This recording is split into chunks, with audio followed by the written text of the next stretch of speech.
very important local story to talk about. The ACLU filed a lawsuit against one of the largest police departments in our area, Cobb County.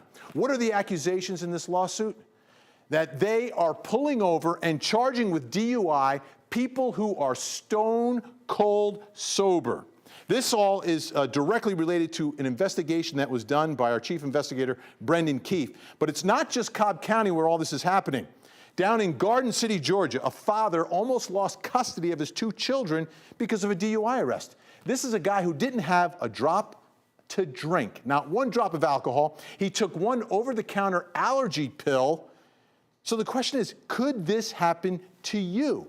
Well, our chief investigator, Brendan Keefe, has his latest drug whisperer case for us tonight. It's the officers versus Georgia drivers.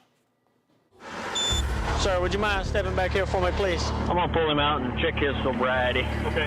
Are you on any medication or taking any medication for anything? None at all? No. Anything to drink tonight? Nothing. Okay. A college professor arrested for DUI. Now this time, do me a favor, put your hands behind your back. In front of his son and daughter. How old are your children? 12 and 10. I'm Lieutenant Chapman from Garden City PD. Is this your dad? I'm placing you under arrest for suspicion of DUI. Let's save drugs, okay? Well, he's being placed under arrest right now, and I'll explain everything to your mom. You know, the fact that my kids had to watch all this thing was just very, very distressing. I didn't have a chance to explain to them, what was happening. They only saw me being put in handcuffs. Your father's going to be treated very well, okay? He's going to be okay. Okay, there's just a problem with his driving. The police tried to play it down like, oh, we're going to treat your dad nicely and he's going to sleep in his own bed tonight. But my kids, forever, they're going to have to live with the memory of seeing their dad put in handcuffs, right in front of them. The professor is still so traumatized he doesn't want us to use his name. Garden City police charged the father with DUI drugs and 2 counts of child endangerment because his kids were in the back seat. Hi. 2 convictions for child endangerment Right. would have been, you don't see your kids, they go to either your ex-wife or foster care. Right. In the back of my mind is really the whole time, I know that I'm innocent and I didn't endanger my children in any way. Your husband has been placed under arrest for suspicion of DUI of drugs. What? Yes, ma'am. Even my ex said, I know that he wasn't doing anything to endanger the kids, and I know that he doesn't do drugs or anything like that. You're the wife, ex-wife? Ex-wife, yes. He's gonna be under arrest for DUI, okay? But he doesn't drink. For medication.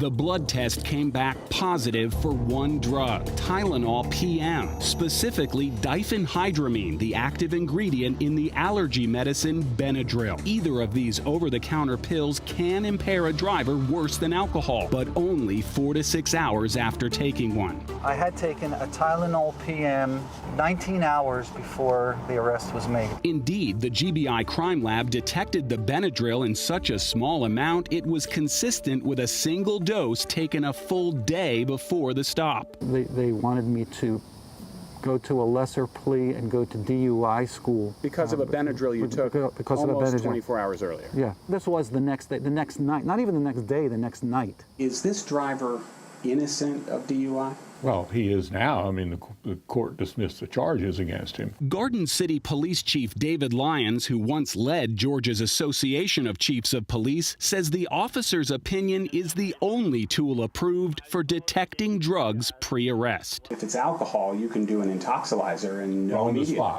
On the spot. For DUI drugs, no such thing. Some tool that I have beyond an educated guess that you're impaired or not. It's like a guessing game. Well, maybe the drug test will turn out something.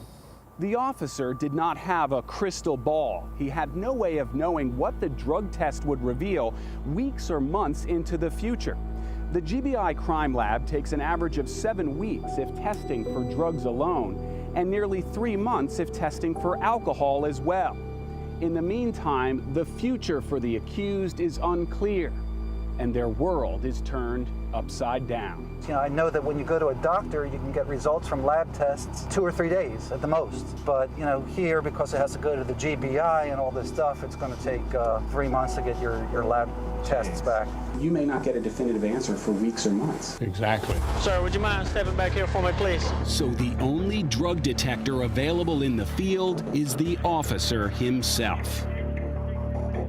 So one of the questions tonight is, was this officer poorly trained, or did that training make him see things that really weren't there? We're going to continue this story later in the program, and we've got the records all related to the training of this officer. We're also going to take a look at that lawsuit filed by the ACLU against the Cobb County Police Department later in the show.